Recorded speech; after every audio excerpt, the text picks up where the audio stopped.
بسم الله الرحمن الرحيم. Salam sejahtera, bersua lagi dalam membongkar kisah sejarah dalam sejarah bangsa kita. Kali ini kami membawakan satu lagi kisah menarik bertajuk Amerika berhutang 57.000 ton emas kepada Indonesia. Seperti apakah kisah ini? Mari sama-sama kita saksikan kisah menarik ini. Ternyata Amerika hutang 57.000 ton emas kepada Indonesia. Ini buktinya Andini Putri The Green Hilton Memorial Agreement di Geneva, Swiss, pada tanggal 14 November tahun 1963.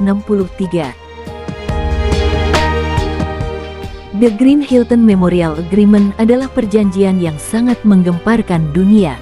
Perjanjian ini kemudian menyebabkan terbunuhnya Presiden Amerika Serikat John Fitzgerald Kennedy pada tanggal 22 November tahun 1963. Karena perjanjian ini pula yang kemudian memicu jatuhnya kepresidenan Bung Karno dari kursi kepresidenan melalui jaringan CIA dengan menggunakan ambisi Soeharto. Ini merupakan perjanjian yang hingga saat ini tetap menjadi misteri terbesar dalam sejarah dunia. Karena perjanjian ini hampir setiap presiden yang menjabat sebagai presiden Indonesia dibuat sibuk. Karena perjanjian ini merupakan salah satu harta amanah rakyat dan bangsa Indonesia. Bahkan perjanjian ini yang oleh masyarakat dunia dikenal sebagai harta abadi umat manusia.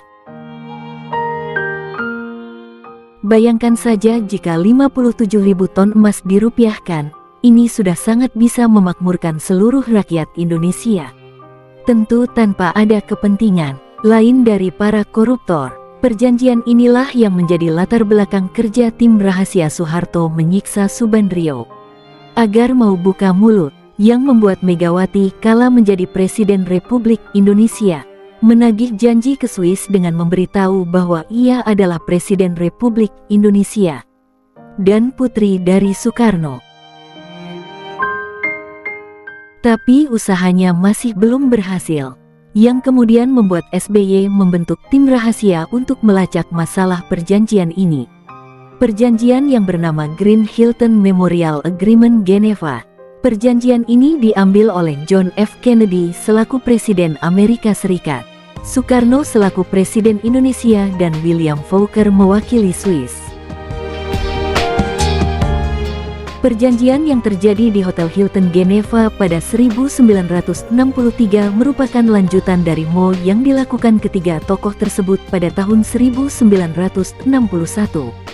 Intinya adalah bahwa Amerika Serikat mengakui keberadaan emas batangan lebih dari 57.000 ton emas murni dari Indonesia. Menerima batangan emas itu menjadi kolateral bagi dunia keuangan Amerika Serikat, yang operasionalnya dilakukan pemerintah Swiss melalui United Bank of Switzerland, USB. Pada dokumen lain yang tidak dipublikasi disebutkan, atas penggunaan kolateral tersebut pemerintahan Amerika Serikat wajib membayar fee sebesar 2,5% setiap tahun kepada Indonesia.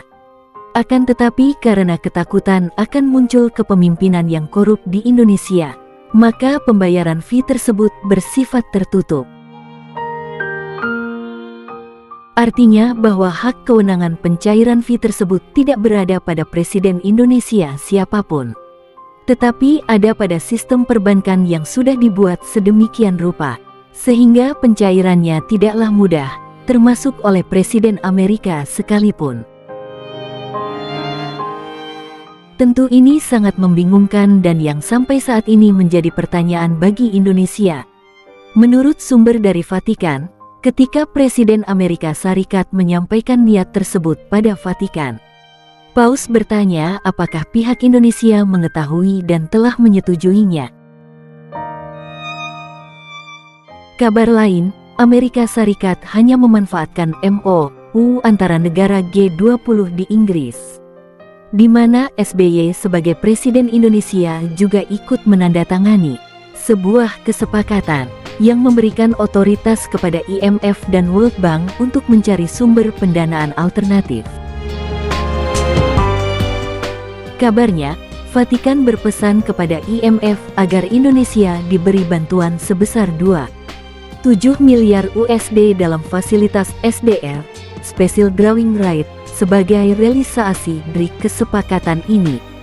Kesepakatan ini berlangsung tahun lalu dan dengan hal tersebut sehingga ada isu yang berkembang bahwa bantuan tersebut tidak perlu dikembalikan. Asal mula perjanjian Green Hilton Memorial Agreement seusai masa Perang Dunia berakhir. Negara-negara timur dan barat yang terlibat dalam perang memulai kembali membangun infrastrukturnya. Akan tetapi negara-negara barat seperti bangkit. Yahudi yang tidak mempunyai cukup dana untuk membangun lagi infrastruktur negaranya. Ia melirik ke negara-negara Timur Asia masih menyimpan banyak cadangan emas. Emas tersebut nantinya akan mereka jadikan kolateral untuk mencetak uang yang lebih banyak dan dipergunakan untuk mengembangkan industri serta menguasai teknologi. Sesepuh Mason yang bekerja di Federal Reserve, Bank Sentral di Amerika, bersama BIS, Bank of International Settlements, mengunjungi Indonesia. Melalui pertemuan mereka dengan Presiden Soekarno, mereka mengatakan bahwa atas nama kemanusiaan dan pencegahan akan terjadinya perang lagi, setiap negara harus mencapai kesepakatan bahwa emas yang dimiliki oleh negara-negara bagian timur akan diserahkan kepada Federal Reserve untuk dikelola demi program kemanusiaan. Sebagai gantinya, negara tersebut menerima obligasi dan sertifikat emas sebagai tanda kepemilikan. Beberapa negara Asia yang terlibat dalam kesepakatan ini diantaranya Cina, Filipina, dan Indonesia. Beberapa tahun kemudian Soekarno mulai menyadari bahwa kesepakatan antara negara-negara timur dengan barat, bankir Yahudi dan lembaga keuangan dunia tidak dijalankan sebagaimana mestinya. Anggapan Soekarno bahwa yang terjadi saat itu adalah sebuah persekongkolan Yahudi yang merupakan bagian dari Freemasonry. Karena yang terjadi tidak ada program-program kemanusiaan yang dijalankan menggunakan kolateral tersebut, Soekarno protes keras dan menyadari bahwa Indonesia telah ditipu. Akhirnya pada tahun 1963, Soekarno membatalkan perjanjian tersebut dan mengalihkan hak kelola emas kepada Presiden Amerika Serikat, John F. Kennedy, JFK. Hal tersebut diterima baik oleh JFK mengingat Amerika Serikat saat itu sedang terjerat hutang besar-besaran setelah terlibat dalam Perang Dunia. Karena kekuasaan dan tanggung jawab Federal Reserve bukan pada pemerintah Amerika melainkan dikuasai oleh swasta, yang juga milik orang Yahudi. Apabila pemerintah Amerika ingin mencetak uang maka pemerintah harus meminjam terlebih dahulu dan dikenakan bunga yang dijadikan sebagai kolateral. Pemerintah Amerika kemudian melobi Presiden Soekarno agar emas yang tadinya dijadikan kolateral oleh bankir Yahudi dialihkan pada pemerintah Amerika. JFK meyakinkan Soekarno bahwa ia bersedia membayar bunga 2,5% per tahunan dari nilai emas yang digunakan. Dan mulai berlaku 2 tahun setelah perjanjian ditandatangani. Setelah dilakukan MO sebagai tanda persetujuan, maka dibentuklah Green Hilton Memorial Agreement di Geneva, Swiss, yang ditandatangani oleh Presiden Soekarno dan John F. Kennedy yang berisikan peminjaman Amerika kepada Indonesia emas batangan sebesar lebih dari 57.000 ton emas dalam kemasan 17 paket emas. Tidak lama berselang setelah penandatanganan Green Hilton Memorial Agreement tersebut, Presiden Kennedy ditembak mati oleh Lee Harvey Oswald. Setelah kematiannya, para bankir Yahudi memindahkan kolateral emas tersebut ke International Collateral Combined Accounts for Global Debt Facility di bawah pengawasan OITC, The Office of International Treasury Control. Kemudian perjanjian ini menjadi polemik hingga saat ditumbangkannya Presiden Soekarno oleh Gerakan Orde Baru, yang didalangi oleh Chia dan diangkatnya Soeharto sebagai Presiden baru Republik Indonesia. Satu-satunya aset yang ditinggalkan Soekarno sebelum ia meninggal, yang berkaitan dengan Green Hilton Agreement tersebut, adalah sebuah buku bersandi yang menyembunyikan ratusan akun dan sub-akun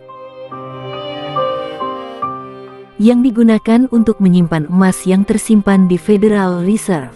Sampai saat ini tidak ada Rp1 pun dari bunga yang dibayarkan pada rakyat Indonesia, sesuai dengan kesepakatan JFK dan Soekarno melalui perjanjian tersebut. Hal sama juga terjadi pada bangsa China dan Filipina. Karena itulah pada awal tahun 2000-an China mulai menggugat di pengadilan distrik New York. Namun hingga lebih dari 1 dasawarsa belum juga menunjukkan hasilnya. Akankah Indonesia juga mengikuti langkah Indonesia? Akankah emas tersebut kembali ke tangan Indonesia?